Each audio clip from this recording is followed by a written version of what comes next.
Hola, ¿qué tal? Aquí Ulises Lavaroní para Cyclical Dreams. Hoy tenemos la alegría, el orgullo, el honor de estar con Michael Brückner de Alemania. Vamos a hacerle una entrevista para conocer un poco su forma de pensar, su obra, su visión acerca de la música. Así que bueno, vamos a darle la introducción a Michael. Hello, Michael. Hola, Udi. How you doing? It's a pleasure. It's an Very fine. honor to be with you and be with your Thank work you. for Cyclical Dreams. It's a great thing for us to have in our lines. Well, Thank you. we want to make some questions about your work and about your vision about your work. We will start with how you reach the electronic music, how you reach music and how you reach electronic music. Why you take this way and how it was. Oh, wow.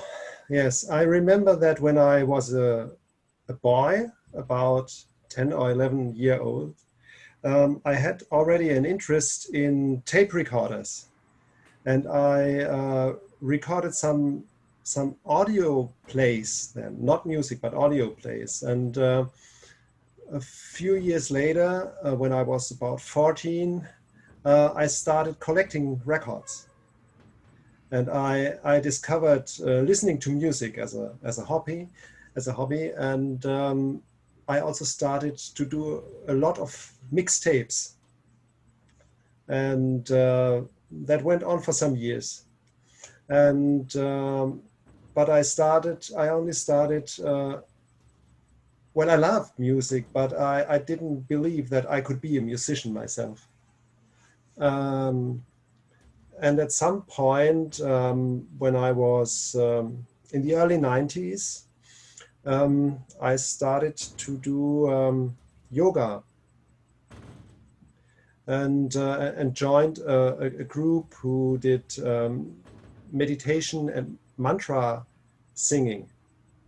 And that was a turning point for me, because I started to learn some of the chants on a harmonium, and started to sing a little bit, and started when I was practicing, I also started to improvise on the harmonium.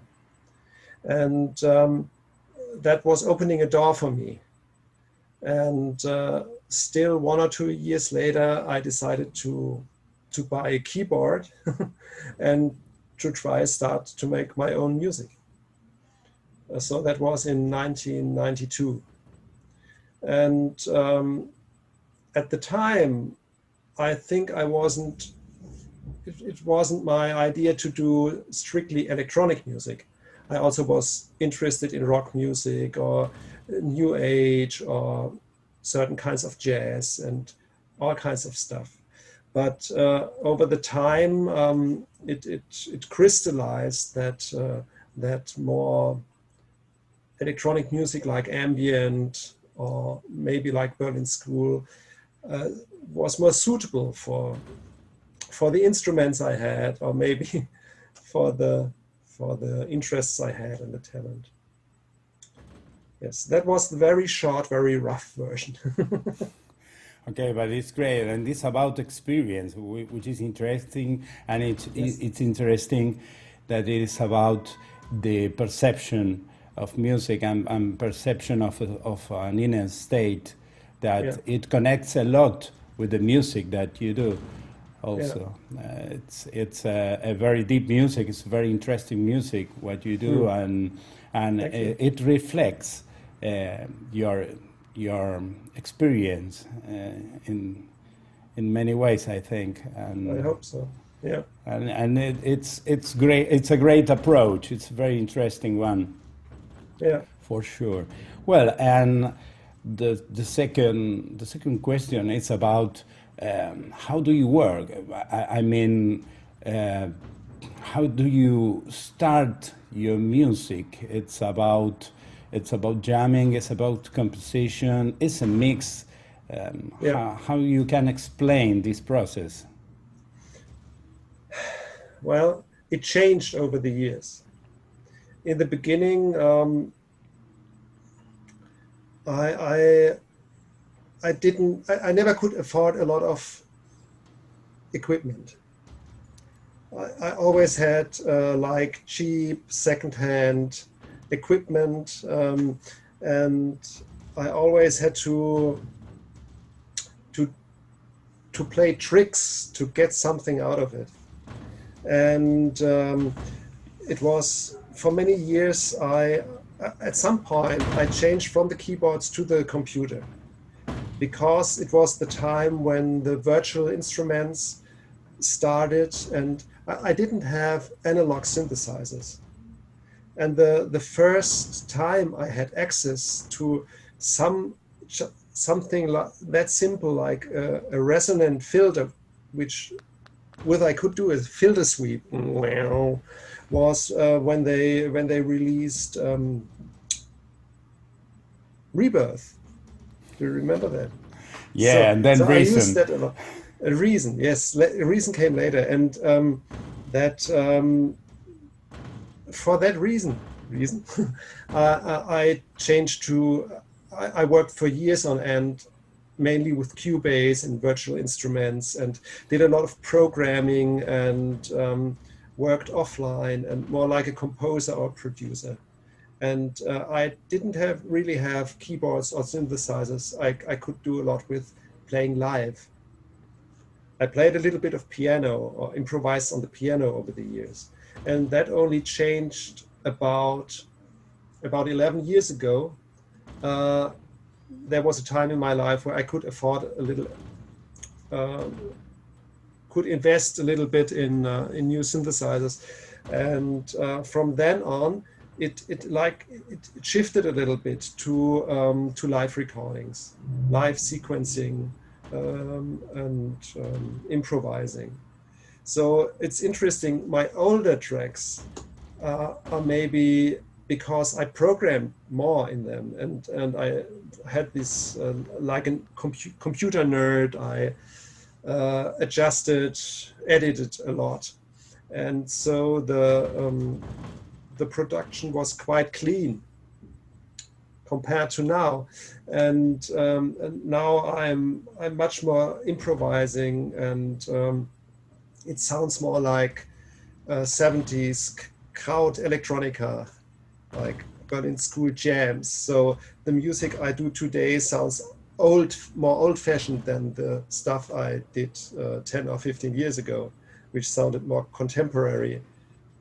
Well, and actually, I have set up a little bit. I often start. I don't know if I move aside. If you can you see that? No, you can't. I don't. Uh, Actually, I sit in front of my little studio corner, but the maybe Great. that's Blofeld. Bluffet. You know Yeah. it? Blofeld, yes. Yeah. And I just set up a few with the arpeggiator. I like to start with an arpeggio and add 4 or 3 arpeggios to it. I don't know. Can you hear it? Yes. And that's something I did just half an hour before we started. And there are like 4 rows, and I can mix them live.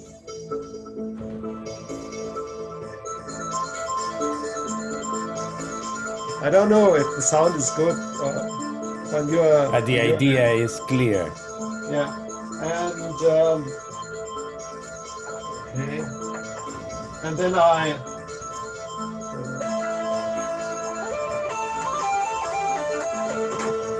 just improvise on top of that. So that's how I work today. Or I mix both worlds. I do long improvisations that way and then edit them later. And if I think something is missing, I add some elements. But I want to get away from all this computer editing, because I had a lot of that, and that was okay for the time. But as I grow older, I prefer playing more live, even if I'm not a very good keyboard player. I'm only self-taught, and well, I don't have formal musical training. It's a Yeah. very interesting story. I identify a lot with it in my personal Yes. process. It's something like this too. I reach out first, some software, first Yes. experiments, then software, then real synthesizer, and it's everything about creativity and the real desire to make music that move us into different kind of tools, and this is very interesting. And creativity adapt uh, all the parameters to Hmm. reach the music that we are dreaming. That this is great. So Yeah. thank you about your vision and your way of work. I think it's inspiring for people to know that um, the musicians that are now making very good music, as you have different ways and different processes, and not everyone start with a modular Moog in No. the room. No. So Yeah. so this is great, and this is very inspiring, I think, for much people. Well, and for a little one, little Okay. ending about a very great subject that is, Hmm. what is your vision? What is happening now about electronic music? What is your vision about electronic music now, in a few words? Well, in a few words, I think there's so much of it, such an abundance. There are so many and so many great artists working in this field, and there are so many like sub genres. Um, I don't know. I believe there has never been more electronic music around than today, and you can switch on your computer and surf, and you find every day you find more brilliant music than you can listen to, which is, on the one hand, it's amazing. Of course, on the other hand, it's a little bit difficult, because who who who would be the listener to listen to it all and appreciate that all? So sometimes I fear a lot of that music is great, but it's kind of lost, uh, because there's not really an audience for it. And it's, of course, very hard to make a living from that.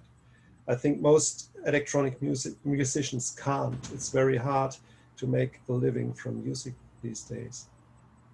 Uh, Maybe it was always hard. I mean, I don't need to make a living from that, because I have a daytime job. So, uh, but I think I sometimes think I could do much more if I could concentrate only on music. So, uh, well, yes, and I think if I should give only a short answer, that's that. Yes. Yes, I think that you make uh, a, a big question about, and it's very interesting to leave as a question, is Hmm. what is happening about all these burning stars all the time. Is there enough eyes to see them? Yeah. and and okay, it's um, a very real point of view, and it's very interesting to consider and to it's part of the mission of a label, for example, Yes. to to join forces, because I think there is a lot of people that will like a lot this kind of music that we are Yes. promoting, and they Yes. don't know. They don't know Yes. about. They don't know how to find it. To find it. Yes. Yes, because Yeah. it's they always will look for the same things that are commercially easy to find in Yeah. the everyday search, but not the music that will match better with their own taste. So it's a very interesting point that I hope we can we can take it for longer in another interview when be some artistical meeting Yeah. in the future. But for now, we are very pleased and grateful to you for your music, for the label, Yes. and Yes. for Thank you this for having interview. me. Yeah. And for Thank you this very much. interview. Yeah. Thank you so much. Yeah. Thank you so Likewise. much, Michael.